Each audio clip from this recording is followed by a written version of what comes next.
The second film I watched was Women in Black. I again chose this film because it fits in with the theme of haunting horrors, where a reoccurring memory from the past haunts someone from the present, basically.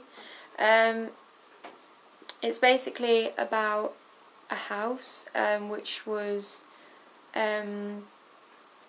inhabited by a woman and her son. The son gets taken away and adopted by a new couple, which is the original mother's sister, so basically his auntie. And in a tragic accident, the boy drowns in the marshes, and then later on the mother, who still never forgave her sister for the accident, commits suicide. And now whoever lives in the house and sees the woman, wherever it may be, for however little time, a child dies in some horrific manner. And this story reoccurs as Daniel Radcliffe, the main character, he has to visit the house to clear it all out, and he keeps seeing this woman, and in the end he tries to reunite the ghost of the woman with the dead boy, but in the end him and his own son fatally die at her hands.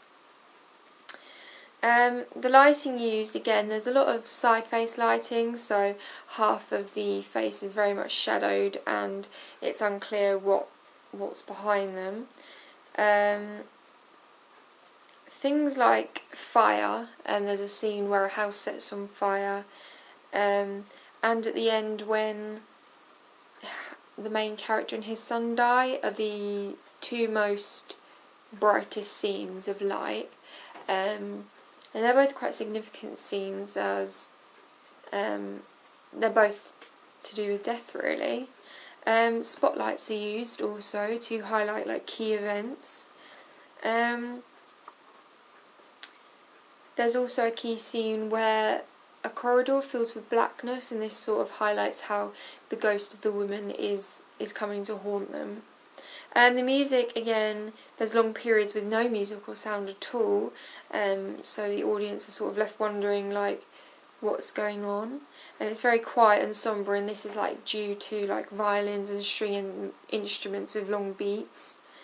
It's set obviously in the old house. It's extremely deserted, and it's surrounded by marshland and graveyards. This is quite a stereotypical setting for horror films. It's got a lot of concealed secrets. The characters, obviously it's very much about children, and this causes the audience to become very sympathetic. The ghost herself is obviously an elder woman, and this is also stereotypical, as women are often viewed as quite vulnerable, and so they can be linked with madness. There's editing when the main character touches a window, the ghost woman's face is screaming back at him. Key sounds such as creaking, whispering, screams and whispers, and there's a scene where the tap just randomly explodes, and this all increases the tension, so the audience are constantly jumping. I know that I was. Mise en scène, there's use of china dolls and children, freaky children's toys that just randomly turn on and off on their own. Lots of old documents, pictures which build up the story's plot, because of the history. There's also a cross on the marshland, which depicts where the boy fatally died. And black crows, they obviously connote Halloween, bad luck and all this. For the titles, in the background there's cloudy and foggy weather, and just simplistic titles over the top of that, which is a good use of prophetic fallacy. Camera shots, there's again lots of long shots down hallways to show silhouettes, shot reverse shots in conversations to show emotion. There's lots of close-ups, especially when 3 girls at the start commit suicide. There's close-ups of their feet walking towards the window and things. There's also a bird's eye view and establishing shot of the marshland itself before we even visit it. So we really get a feel of how isolated it is and how far they have to travel to get there. And there's also a low angle shot of the main, it's a low angle shot, so sort of a point of view low angle. We are the main character and it's looking up into a window and we see the ghost woman to sort of show that she is of higher power than us.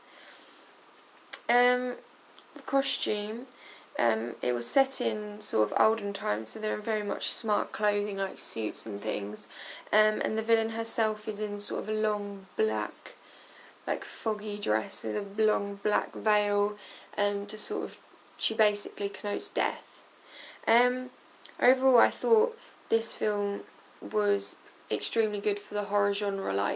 The use of quick cuts made the audience very jumpy, and the reoccurrence of old documents and the China doll and the boy in the marshland really built up the story very quickly.